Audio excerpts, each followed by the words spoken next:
നമസ്കാരം. ഈ മണിക്കൂറിൽ പുറത്തുവരുന്ന സുപ്രധാനമായ വാർത്തയിലേക്കാണ്. മ്യാൻമറിൽ വൻ ഭൂചലനം.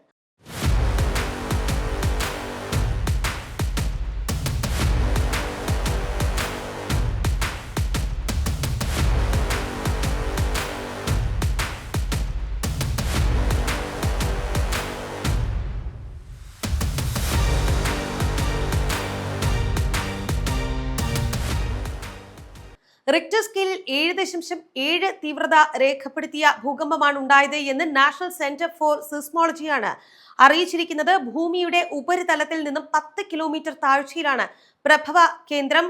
പ്രകമ്പനങ്ങളും തുടർചലനങ്ങളും മ്യാൻമറിലുടനീളവും ഒപ്പം സമീപത്ത് തായ്ലൻഡിലും അനുഭവപ്പെട്ടു എന്നാണ് റിപ്പോർട്ട് പറയുന്നത്.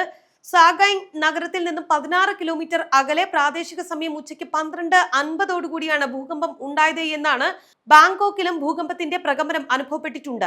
ആളുകൾ വീടുകളിൽ നിന്ന് പുറത്തേക്ക് ഇറങ്ങി ഓടുന്ന ദൃശ്യങ്ങൾ ഇതിനോടകം തന്നെ സോഷ്യൽ മീഡിയയിലടക്കം പ്രചരിക്കുന്നുമുണ്ട്. ഭക്ഷണം കഴിക്കുമ്പോൾ ആളുകൾ ഇരുന്നിടത്ത് നിന്നും കുലുങ്ങുന്നതായിട്ടുള്ള വീഡിയോ ദൃശ്യങ്ങളും പുറത്ത് വന്നിട്ടുണ്ട്. ആളുകൾ പരിഭ്രാന്തരായി തെരുവുകളിലേക്ക് ഓടിയതായി, നീന്തൽ കുളങ്ങളിൽ നിന്ന് വെള്ളം തിര പോലെ അടിച്ച് പുറത്തേക്ക് പോകുന്നതും ഒക്കെ ദൃശ്യങ്ങളിൽ കാണാം. ബാങ്കോക്ക് പ്രദേശത്ത് 17 ദശലക്ഷത്തിലധികം ആളുകളാണ് താമസിക്കുന്നത്. ഭൂരിഭാഗം പേരും ഉയർന്ന പ്രദേശങ്ങളിലുള്ള അപ്പാർട്ട്മെന്റുകളിലാണ് താമസിക്കുന്നത്. ചില കെട്ടിടങ്ങൾ നിലം പതിക്കുന്ന ദൃശ്യങ്ങളും പുറത്ത് വന്നിട്ടുണ്ട്. വളരെ ഭയാനകമായ ദൃശ്യങ്ങളാണ് അവ.